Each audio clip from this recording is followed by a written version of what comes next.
ओम नमः शिवाय। नमस्कार प्रिय भक्तगणों, स्वागत है मेरे सुविचार यूट्यूब चैनल पर। आज हम आपको भगवान शंकर की मंगलवार व्रत कथा सुनाने जा रही हूँ। अगर आप ये कथा सुन रहे हैं तो पूरा सुनिए। इस कथा को आधा अधूरा छोड़कर जाने की गलती मत करिएगा, क्योंकि इस कथा को आधा अधूरा छोड़ने से आपको पाप भी लग सकता है। इसलिए इस कथा को पूरा सुने। आप शिव के सच्चे भक्त हैं तो भोलेनाथ का अनादर ना करें। तो चलें बिना समय गंवाए इस कथा को शुरू करते हैं। भगवान शंकर ने सनत कुमार से कहा, अब मैं तुम्हें मंगलवार व्रत कथा का महात्म्य सुनाता हूँ, ध्यान पूर्वक सुनो। इस व्रत को मंगला गौरी व्रत भी कहते हैं। इसके करने से वैधव्य के भोग का नाश होता है। विवाह के पश्चात 5 वर्ष तक इस व्रत को करना चाहिए। विवाह के पश्चात पहले श्रावण शुक्ल पक्ष के पहले मंगलवार को इस व्रत को आरंभ करना चाहिए। पुष्प मंडप का निर्माण कर उसे केले के स्तंभों से सुशोभित करना चाहिए। उसे अनेक प्रकार के फलों तथा रेशमी कपड़ों से विभूषित करें। मंडप में देवी की सोने की प्रतिमा अथवा किसी अन्य धातु की प्रतिमा बनवाकर स्थापित करनी चाहिए। उस प्रतिमा में मंगला गौरी का षोडश उपचारों से, 16 दूर्वा दलों से, 16 चिड़चिड़ा दलों से, बद 16 चावल तथा 16 चने की दाल के दानों से अर्चना करनी चाहिए। 16 बत्तियों वाले दीपक या 16 दीपक जलाकर भक्ति पूर्वक दही तथा चावलों का नैवेद्य अर्पण करना चाहिए। देवी के निकट सिल्लोढ़ा रखना चाहिए। इस तरह विवाहोपरांत 5 वर्ष तक व्रत करना चाहिए। 5 वर्ष पश्चात उद्यापन करके माता को बायना देना चाहिए। अब मैं तुम्हें बायने के बारे में बताता हूँ। मंगला गौरी की एक पल सोने की प्रतिमा या अपनी सामर्थ्य के अनुसार सोने की प्रतिमा बनवाएं। अपनी सामर्थ्य के अनुसार सोने अथवा चांदी आदि से निर्मित घड़े को चावलों से भरें। उसके ऊपर पहनने के वस्त्र, साड़ी, ब्लाउज आदि रखें। उसके ऊपर मंगला गौरी की प्रतिमा रखें। देवी के समीप सिल लोढ़ा रखें। सिल लोढ़ा सोने या चांदी का होना चाहिए। इस प्रकार माता के लिए बायना देना चाहिए। इसके बाद 16 सुहागन ब्राह्मणियों को भोजन कराना चाहिए। इस प्रकार व्रत करने मात्र से 7 जन्म तक सौभाग्य अटल रहता है। ब्रह्मापुत्र सनत कुमार ने भगवान शंकर से पूछा, इस व्रत को पहले किसने किया और उसका क्या फल मिलता है? भगवान शंकर ने बताया, पूर्व काल में कुरु देश में श्रुतकीर्ति नामक राजा रहता था। वह शास्त्रों का झाता था। उसका कोई शत्रु नहीं था। वह 64 कलाओं का झाता, धनुर्विद्या में निपुण था। उसे सब प्रकार का सुख था, परंतु उसके कोई संतान नहीं थी।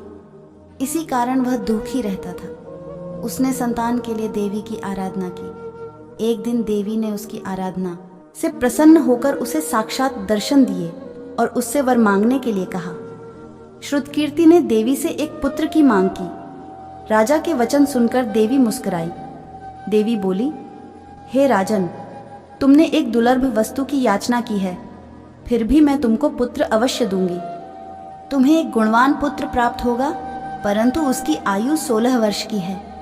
हाँ, यदि एक सुंदर तथा विद्याविहीन पुत्र चाहिए तो वह बहुत समय तक जीवित रहेगा। अब बताओ, तुम्हें कैसा पुत्र चाहिए? राजा ने अपनी रानी से विचार विमर्श कर गुणी पुत्र की मांग की। देवी ने कहा, हे राजन, मेरे मंदिर के मुख्य द्वार पर आम का जो पेड़ है, उसका एक आम तोड़कर ले जाओ और उसे रानी को खिला दो। तुम्हारी इच्छा पूर्ण होगी। राजा ने देवी की आज्ञानुसार रानी को आमफल ले जाकर खिला दिया। 10वें महीने में रानी को एक सुंदर पुत्र पैदा हुआ। हर्ष शोक से संपन्न राजा ने राजकुमार का जातकर्म आदि संस्कार कर दिया। राजा ने राजकुमार का नाम चिड़ायु रखा। राजकुमार चांद की तरह बढ़ने लगा। अब वह 15 साल का गुणी, संपन्न और सुंदर बालक हो गया।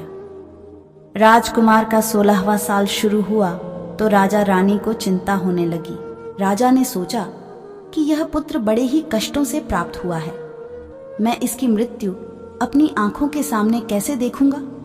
यह सोचकर राजा ने राजकुमार चिरायु को उसके मामा के साथ काशी भेजने का निश्चय कर लिया। रानी ने अपने भाई से कहा, तुम कार्पटिक का वेश धारण कर राजकुमार चिरायु को काशी ले जाओ। मैंने इसके जन्म से पूर्व भगवान मृत्युंजय से प्रार्थना की थी कि हे विश्वदेव, पुत्र की प्राप्ति पर जगतपति की यात्रा के लिए भेजूंगी, इसलिए तुम इसे काशी ले जाओ। इसकी रक्षा का भार अब तुम्हारे कंधों पर है। अपनी बहन की आज्ञा मानकर वह राजकुमार चिरायु को काशी ले गया। कई दिन की यात्रा के बाद वे आनंद नगर पहुंचे। आनंद नगर के राजा का नाम वीरसेन था। राजा के सर्वगुण संपन्न रूप लावण्य वाली मंगला गौरी नाम की राजकुमारी थी। उस समय वह राजकुमारी सखियों सहित बगीचे में खेल रही थी। उसी समय वहां चिरायु और उसका मामा वहां पहुंचे। वे दोनों बालिकाओं की क्रीड़ा देखने के लिए वहां रुक गए। राजकुमारी की सहेलियों में से एक सहेली ने क्रोध में भरकर राजकुमार चिरायु को रंडा कहा। राजकुमारी ने अपनी सहेली से कहा, हे सखी, तुम दुर्वचन क्यों बोल रही हो? मेरे साथ अयोग्य वाणी बोलने वाली कोई भी नहीं है। देखो, मंगला गौरी के प्रसाद एवं मंगला गौरी व्रत के प्रभाव से मेरे हाथ से जिसके माथे पर चावल गिर जाएं, उसके साथ मेरा विवाह हो जाने पर यदि वह अल्पायु वाला है तो भी चिरायु हो जाएगा। इसके बाद सब बालिकाएं अपने अपने घरों को लौट गईं। राजकुमारी भी राजमहल में चली गई।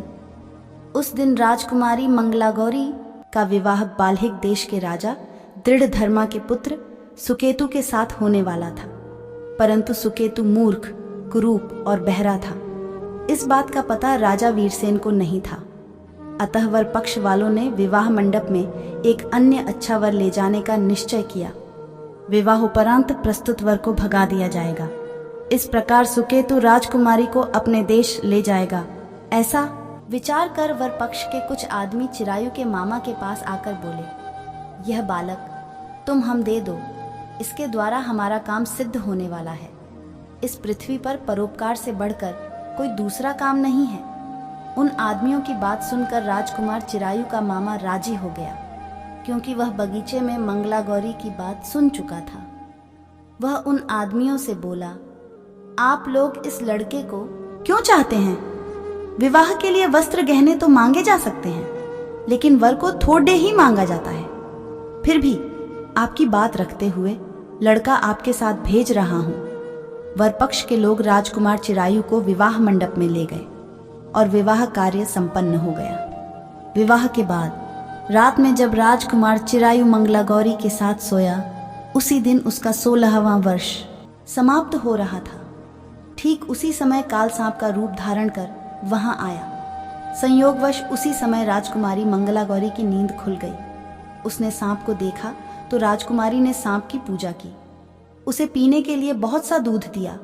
मंगला गौरी ने कहा, मैं उत्तम व्रत करूंगी, मेरे पतिदेव को छोड़ दो तथा उन्हें चिरंजीवी होने का आशीर्वाद दो। देखते ही देखते सांप कमंडल में घुस गया। राजकुमारी ने अपनी चोली से कमंडल का मुख बंद कर दिया। उसी समय राजकुमार चिरायु अपने शरीर के अंगों को ऐंठते हुए उठ बैठा। उसने राजकुमारी से कहा, मुझे बहुत भूख लगी है। राजकुमारी ने माता के समीप जाकर लड्डू आदि लाकर राजकुमार को खाने के लिए दिए। राजकुमार ने प्रसन्नता से लड्डू खाए। हाथों को धोते समय उसके हाथ से अंगूठी गिर गई। वह पान खाकर फिर सो गया। राजकुमारी कमंडल में बंद सर्प को बाहर फेंकने गई, लेकिन विधि के विधान से बाहर जाने पर चमकते हार की कांति देख वह चकित रह गई। उसने हार को अपने गले में पहन लिया। कुछ रात शेष रहने पर चिरायु का मामा उसे ले गया। चिरायु के जाने के बाद वर पक्ष के लोग सुकेतु को ले आए।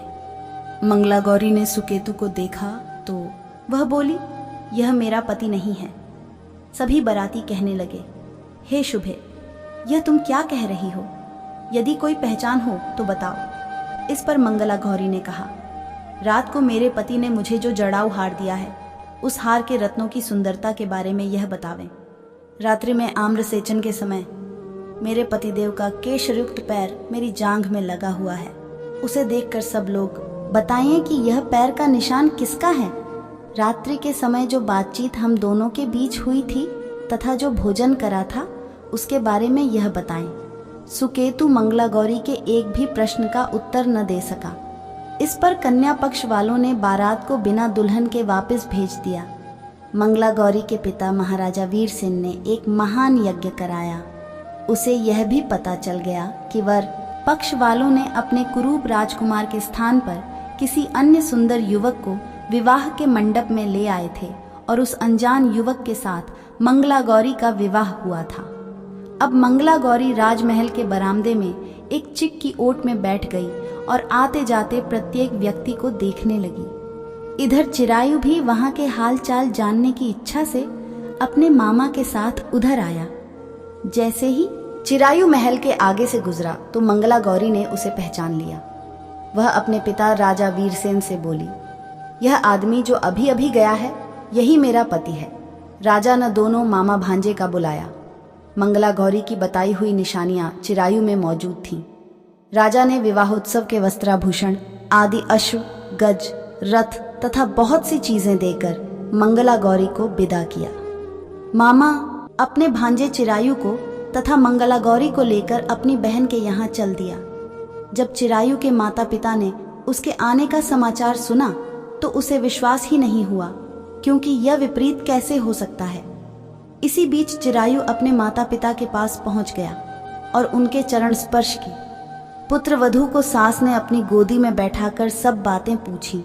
मंगला गौरी ने उसको व्रत, महात्म्य तथा पिछला समस्त घटनाक्रम बतलाया। मंगला गौरी के कारण ही तभी से यह व्रत मंगला गौरी के नाम से प्रसिद्ध हुआ। इसे जो कोई भी सुनेगा अथवा इसका कीर्तन करेगा उसके सभी मनोरथ सिद्ध हो जाएंगे। श्री सूत जी बोले, हे आर्षिगण, भगवान शंकर ने सनत कुमार से इस व्रत को कहा और वह इस कार्य की सिद्धि वाले व्रत को सुनकर गदगद हो उठे। उनको इसके सुनने से परमानंद की प्राप्ति हुई। तो मेरे प्रिय भक्तगणों, इस वीडियो को बोलते समय कोई त्रुटि हो तो मैं क्षमा चाहती हूँ। उम्मीद है कि आप सभी को ये वीडियो अच्छी लगी होगी। अगर आप शिव के सच्चे भक्त हैं तो चैनल को सब्सक्राइब और वीडियो को लाइक करके कमेंट में हर हर महादेव लिख दीजिए। धन्यवाद।